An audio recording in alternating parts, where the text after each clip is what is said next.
Here we are. Episode 4, Episode 4. Redneck and Immigrant walk into a bar. Does anything happen? Let's see. Possibly. Let's see. Let's hope. I had a big birthday yesterday. Happy birthday. I'd like And to as a start bad with friend, I, of course, Missed it. missed it, but you reminded me. You were very kind. So happy birthday. No. May God grant you all your wishes. I didn't wish for anything, but You should. I'm happy to be here. That's already a good place to be. So we're talking about, not to be too fine a point here with the number, but it's in the 60s. 60s. 60s. You don't look a day over 50s. Well, I paid a lot of money for this hairpiece. But Skin. yeah, well, Body. I've had a lot of work done. A lot of work done. But someone said that. Well, how do you feel being, in the retirement realm? Right. Because in this country, when you say 65, that's associated with retirement. Yeah. Are you familiar with that? Yes, very much so. Not in this country, pretty much in every country. Do they retire before or after Americans? I think it varies by country. I think in Europe the age is a little bit lower. I think in Greece was ridiculously low, and they're trying to lower it. In France it's pretty low, but I think all around the world somewhere between 62 and 65 retirement age for men. I think. So it's relative. Yeah. So certain companies, and I'll name one, Delta. If you're a pilot and you're 65, you have to retire. Yeah, mandatory retirement. Some companies have mandatory retirement, concept of mandatory retirement. I don't agree with that. If you're fit mentally, but physically, and you can pass the test, why leave? Well, I think there you can you are qualified to stay. You're no longer. I think it creates a bit of a not necessarily.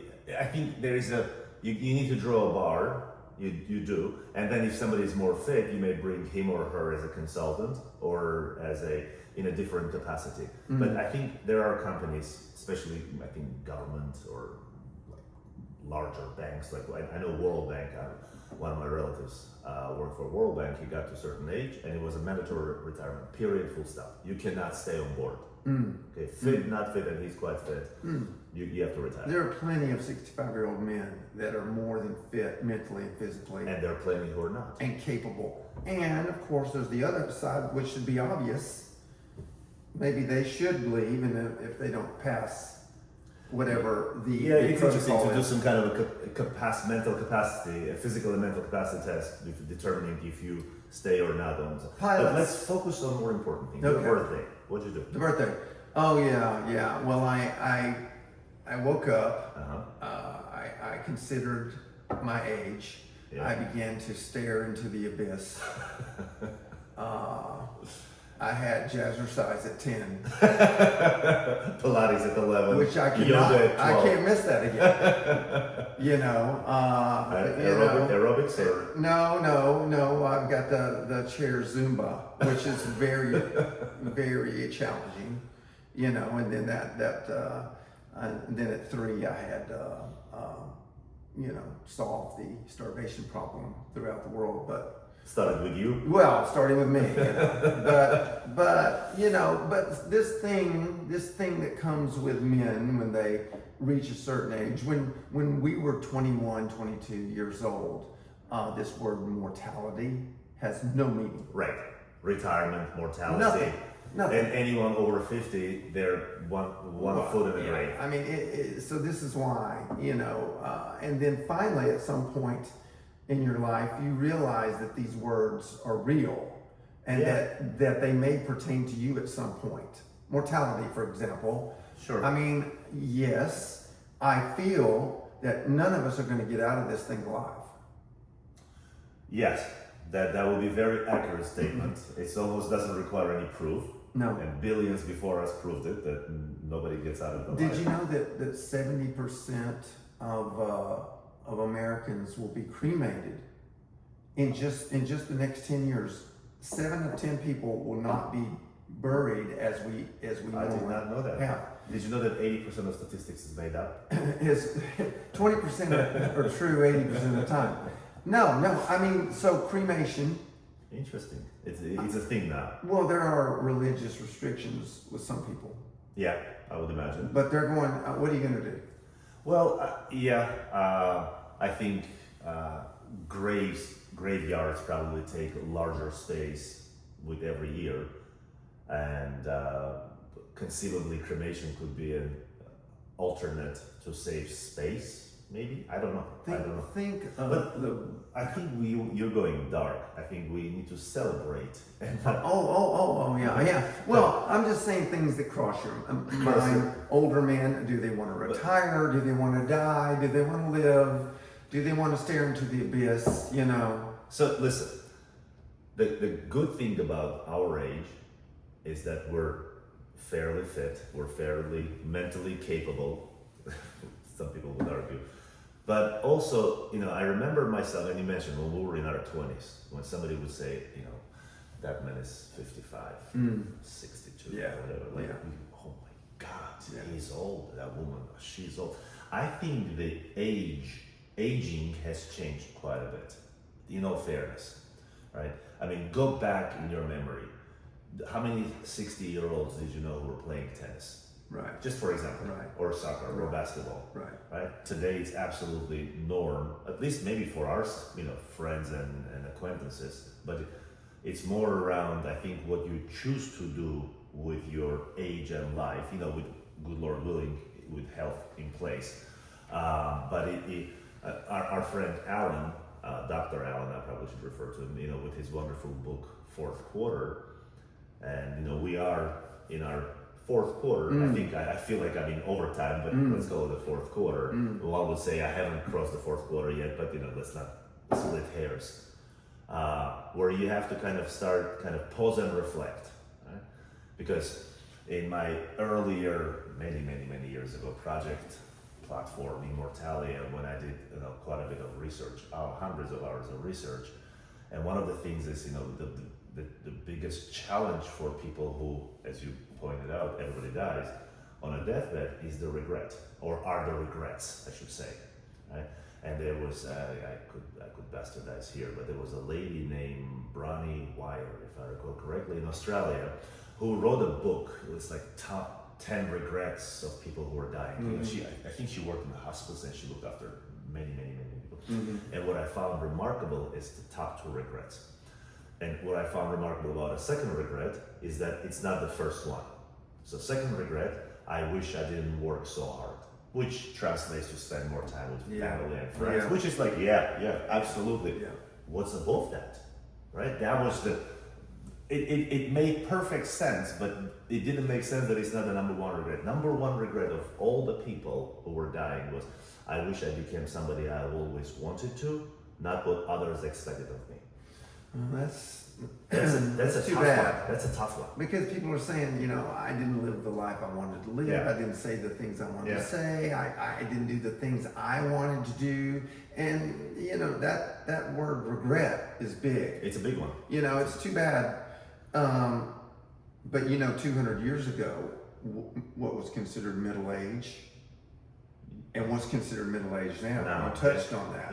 I mean, we live longer. We know more. Just in the Civil War, I mean, how many people lived into their 60s? That's fair. Listen, let's not, Civil War, you're going way back.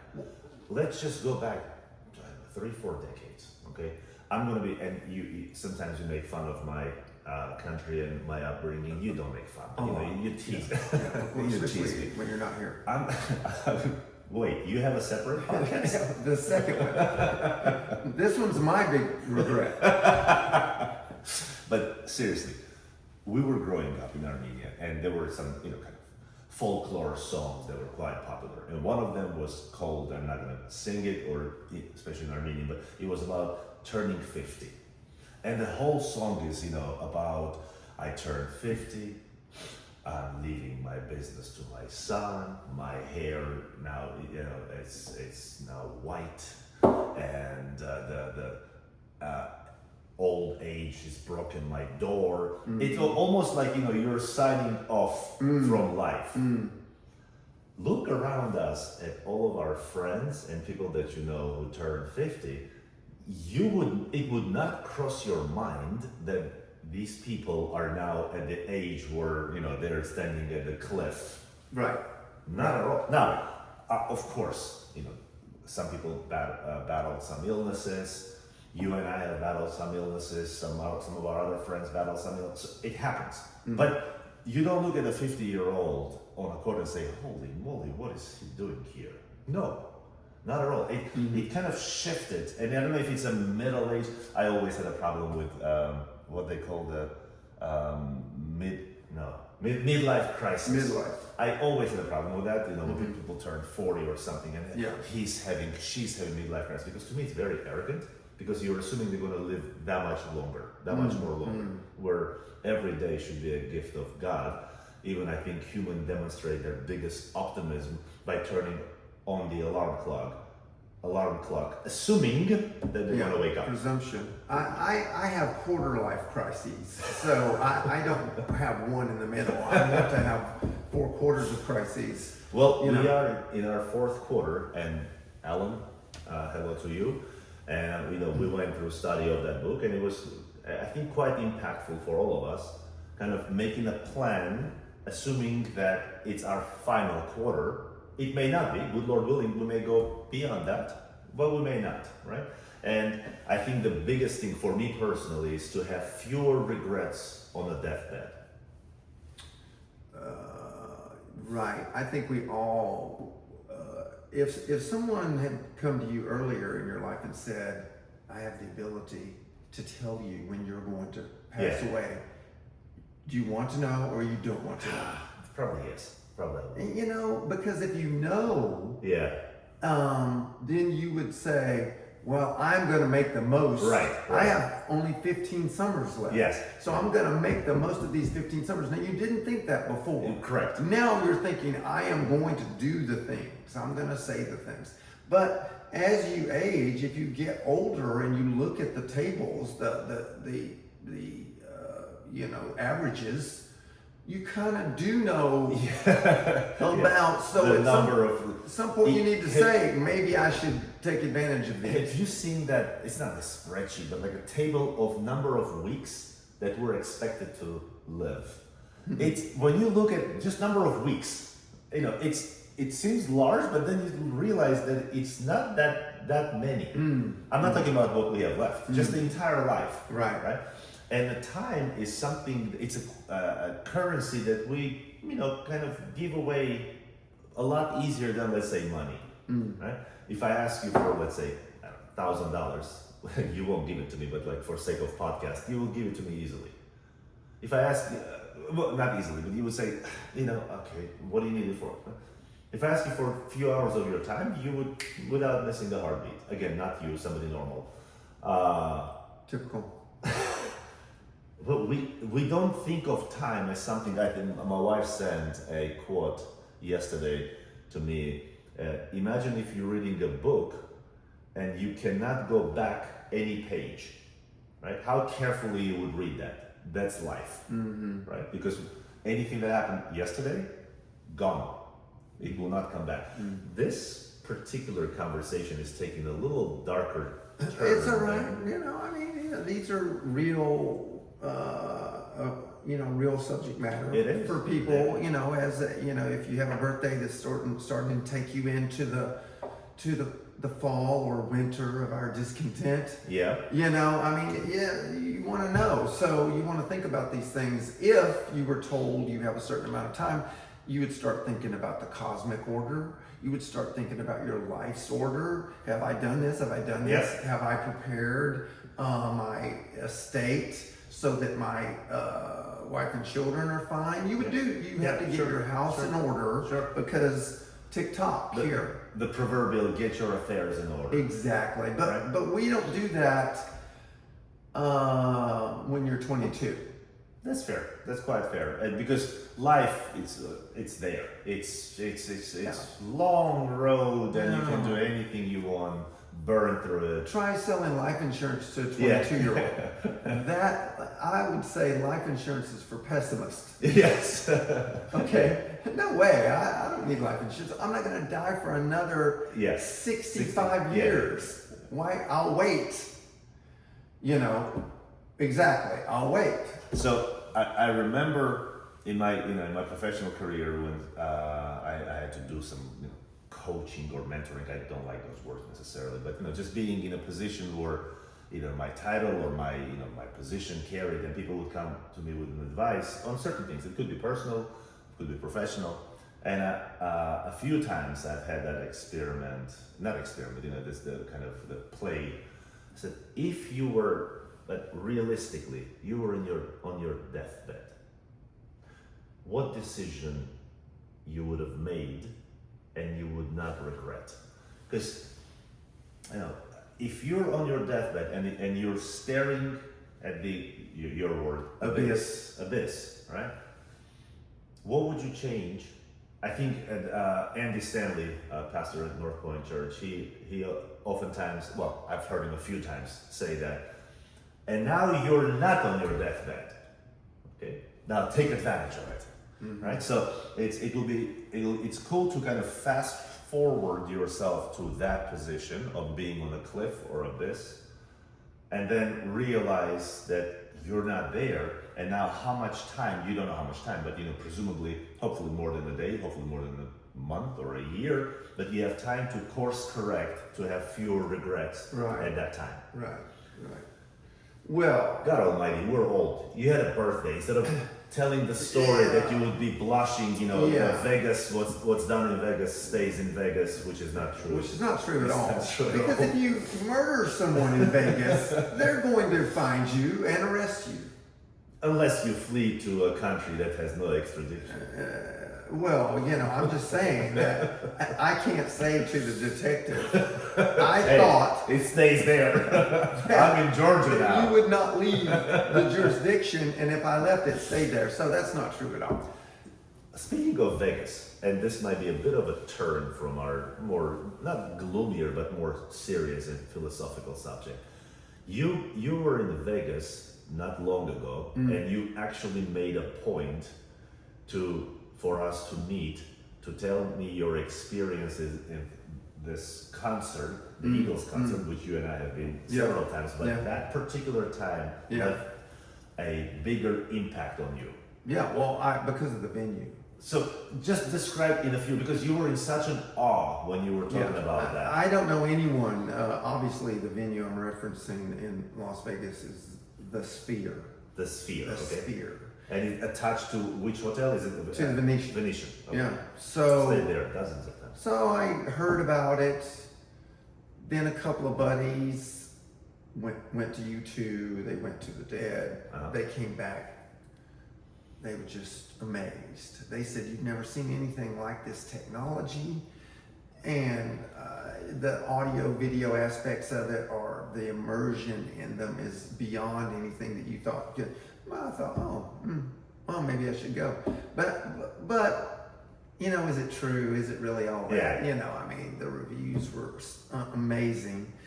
And then one thing led to another, and I end up in Las Vegas, and I go into this round planet, and it truly was, I think they spent $1.2 billion on this, and they developed 40 plus patents on their audio visual. Okay. They're doing something that you've never seen before, is the thing.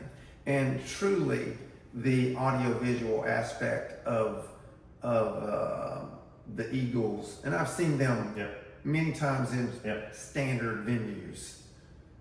It's those standard venues, it's about the music, the audio, and then on stage, what's there to see? It's a bunch of older guys playing acoustic and electric guitars.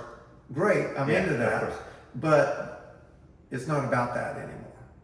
The fact that the Eagles are down there on the stage has nothing to do with it. For all you know, they weren't even there. Your experience was... No, it didn't matter if they're there or not. It really doesn't. Because you One of the guys in the band said, "I've never been ignored by so many people." He said, because we'll be up there playing, and I'll look in the audience, and everyone is doing this.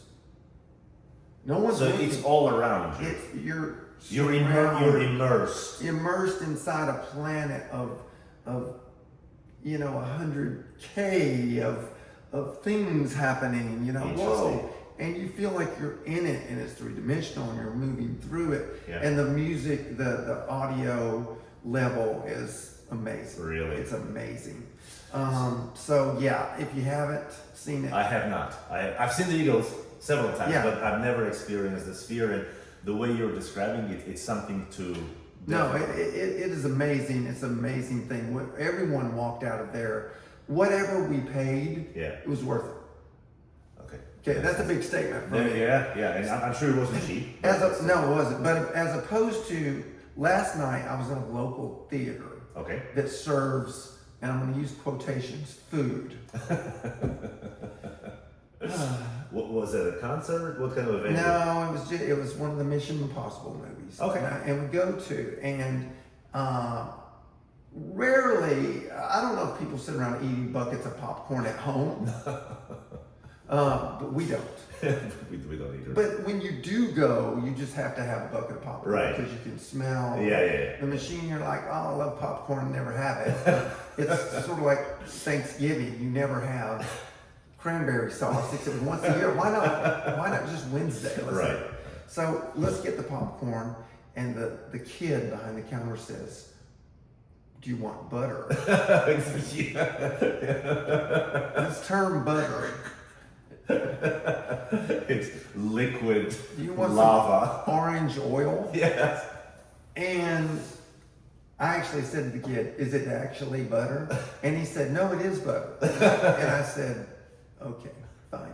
But if you want to expedite back to the first subject matter, eat more of that with butter. your mortality, just get a jumbo.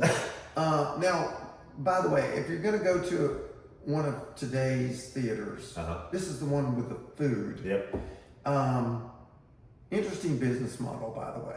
It's dine cinema concept. Yeah, dinner and a movie. Do you have waiters coming in? Waiters. Okay. Okay. And think about the chairs recline. Right. And there's a waiter that has to pass in front of you because he has to bring you stuff. They're not able to utilize space very well. Right. I mean, in a regular theater, you have this many seats. Yep. Perfect rows, efficient.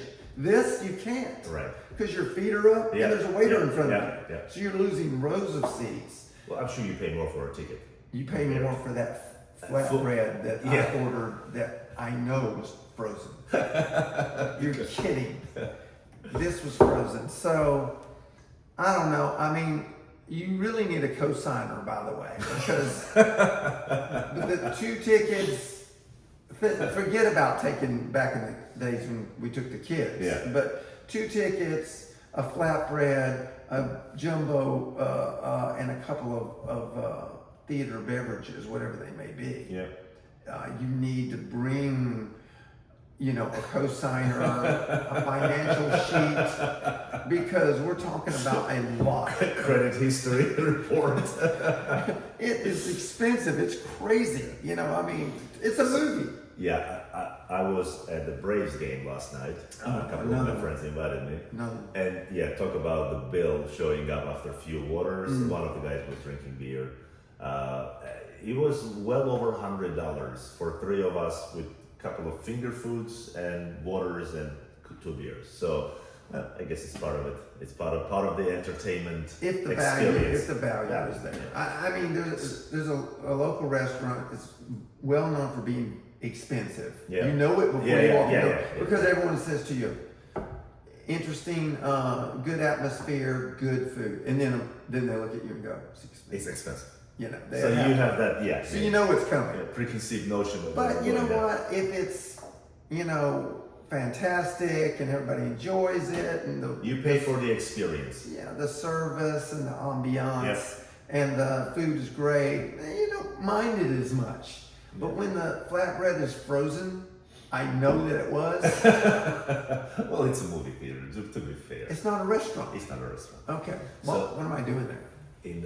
When you said about the Sphere and Eagles, and you mentioned U2, it reminded me one of the funniest, that's not a story, but telling about U2 concert, and U2 is very much about do good, right, around the world.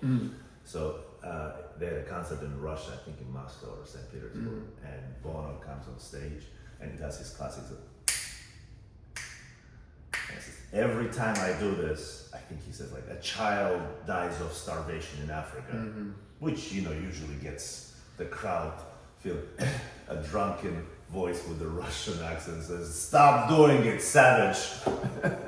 Stop that. Look, Springsteen, U2, they get very political on stage. Yeah. And there are others. Yeah, but U2 is known for that. But I always hear from someone, well, that they went on this rant. Yeah. And I don't think people go to concerts, musical concerts, to hear political rap. Yeah. And people, it puts them off. I've got to be honest with you again, not to become any kind of political one side or the other, but I think a few years ago we had that with some of our sporting events and venues where it was, can they express, can they not, etc. We're not going to debate that necessarily, but to me, most of the people when they tune in or go to a game, whatever that is, football, basketball, baseball, etc., tennis, they're going to watch a world-class athletes compete, right?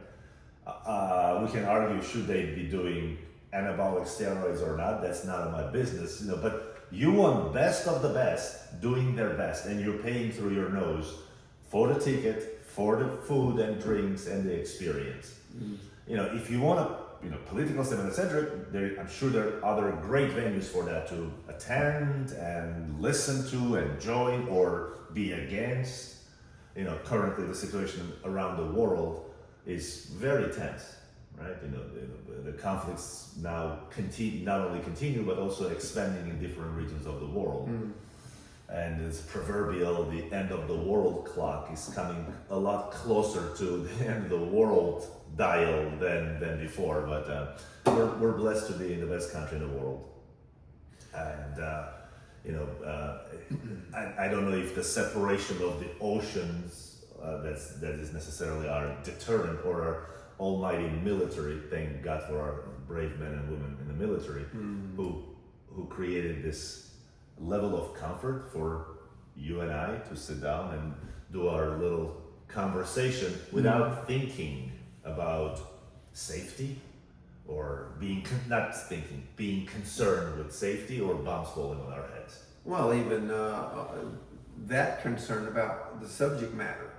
I mean, Explain. If we want to get into certain realms of, anything, but especially political, we can. Yes, we're allowed to. Yes, without getting shot when you walk outside. Yes. Yeah. So that's the big thing. Some would argue that maybe the freedoms are not as free as they used to be, or what have you. But still, the point is we're free to express. Right now, you and I can be, I'm not going to say idiots, but express one very radical. That's the word I was looking for. Thank you very much. Point of view, or another very radical point of view, and we'll be just fine. Yeah, maybe some people will say, you're idiots for saying that, or what have you. But we're still free to say without fearing that our house will be burned or some kind of reprisals. I still don't think that you should be, you walk into a theater and yell fire. Yeah. Okay, and you do it because I'm allowed to say what I want to say, but not at the expense of freedom of speech. Doesn't give you permission to be an idiot. No. Right? No. But wait, I've seen that. Oh, man, we see it on a daily basis. When you said scream fire, I remember either reading this someplace or hearing this someplace that there is advice for women if they fear for certain situations in some proverbial dark alley, instead of yelling help, to yell fire. that gets more attention. I don't know if it's true or not.